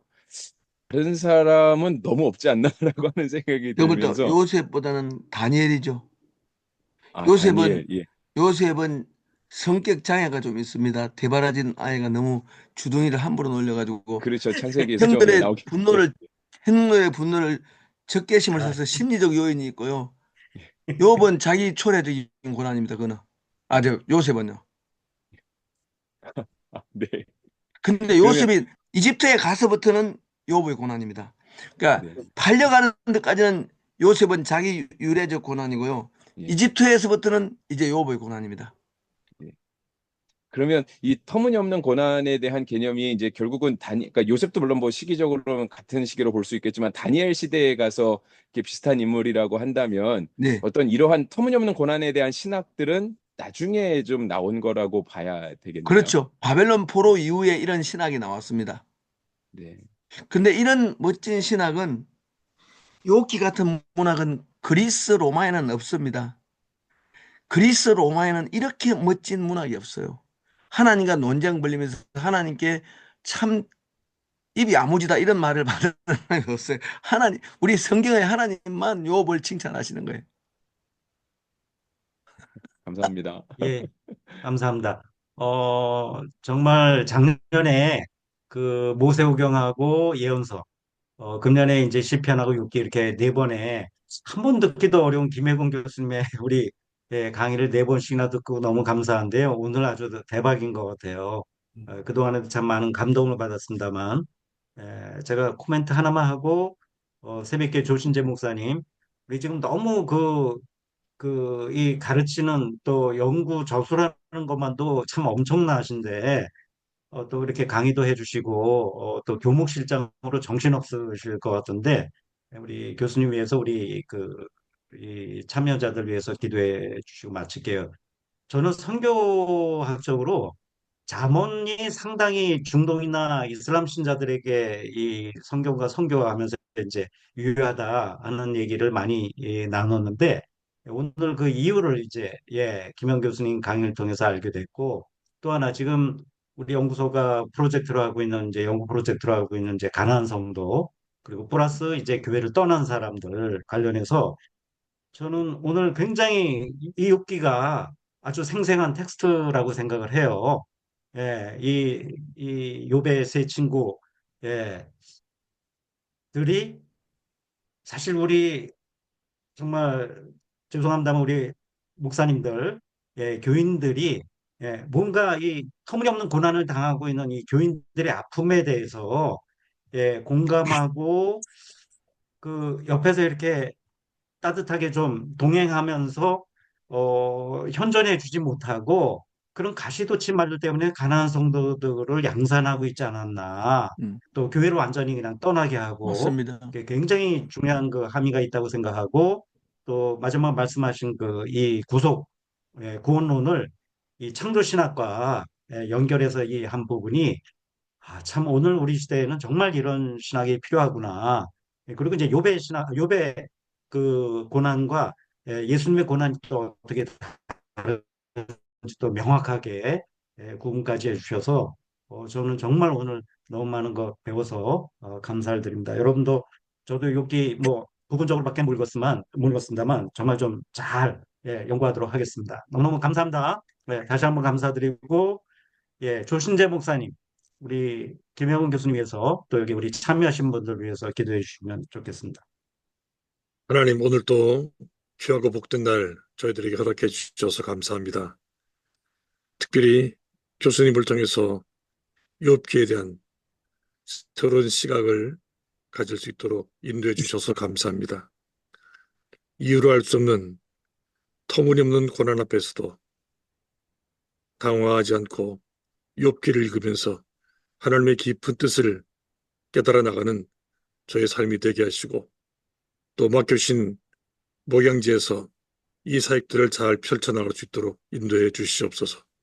특별히 교수님, 주의 장중에 붙들어 주셔서 맡겨주신 그 귀한 일들을 넉넉하게 감당할 수 있도록 하늘의 은혜와 힘과 능력과 지혜를 덧입혀 주시옵소서.